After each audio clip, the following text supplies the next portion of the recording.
this week, with a team of journalists across the country, we're exploring help for students and their families who've been set back most by the pandemic. But the students in this next classroom are a little older than some of the others we've covered. They're community leaders around Texas in towns like Boerne, facing economic challenges the pandemic has laid bare. Alyssa Gord shows us how they're learning from one another.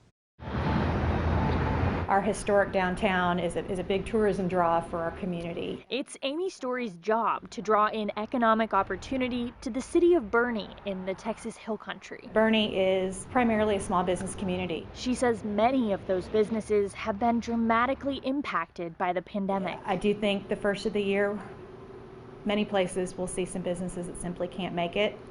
Our hope is that we don't. The Economic Development Corporation that Story leads doesn't have the same resources larger cities do, so she's headed back to school for answers. They're not kidding about the homework. Story is one of the 58 community leaders from across Texas and southern Louisiana in the Regional Accelerator program at the IC² Institute at the University of Texas at Austin. This accelerator is designed to help small or isolated cities and rural areas craft plans to weather the economic fallout of COVID-19. Since the 1970s, the Institute has taught startup mentality across the U.S. and in 43 other countries. And so you have peer-to-peer interactions.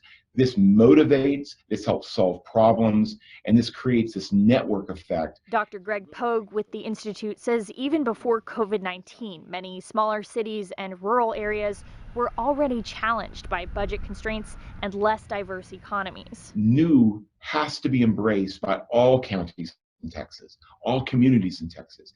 And COVID has disrupted things enough that if we think new, we have opportunities where we didn't have opportunities before. This summer, IC² sent 95 students to survey the communities in the accelerator. Now, local leaders are going over that data and meeting virtually. And these are all of our notes from our previous classes. It's free for participants, funded through both private donors and the university. Or the number of people I talk to spurs on another thought, like, oh man, I didn't think about that. That's Nancy Wyndham. She leads the Texas Forest Country Partnership, a regional economic development organization for 12 counties in deep East Texas. She says the rural areas her organization serves want to see changes to make broadband more accessible and to stop local healthcare facilities from closing. Wyndham thinks this specific feedback from IC² will give her community tools to make that happen. This exercise that we're going through now will have the hard data to substantiate or to help write bills. As for Story, she's learned a lot from the regions she's met through the program who are facing the same hurdles. I think the effects of the pandemic will be felt for a long time. Which is why this accelerator is expected to continue for years into the future, building a support group for the road ahead. There are great things on the horizon, and we've just got to do the work to make sure that we're ready. The folks here at the Institute say one of the challenges of this program is that some communities may have more of a fixed mindset, meaning that they may be less open to growth. The Institute also believes that for these ideas to actually work, there needs to be community buy-in. That's why the solutions for areas like deep East Texas may look different than the solutions for the rapidly growing areas of the Texas Hill Country.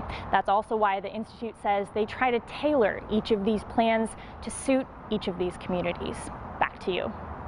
Once all the regions involved in this program complete the accelerator course, more than 80 students at the University of Texas at Austin will compete for prize money to propose the most impactful ways to address the economic issues facing each of the areas. All week we are bringing you stories as part of this project here on KXAN. How a magic school bus is helping some students learn while they're away from school. That's tomorrow morning on KXAN News Today. But first, you can join us online in just a bit at 6:45 for a live chat on education equity. It's tough for students learning from home when parents have to work, but what if parents' employers had an opportunity for kids to learn on site? Just go to our Facebook page or KXAN.com.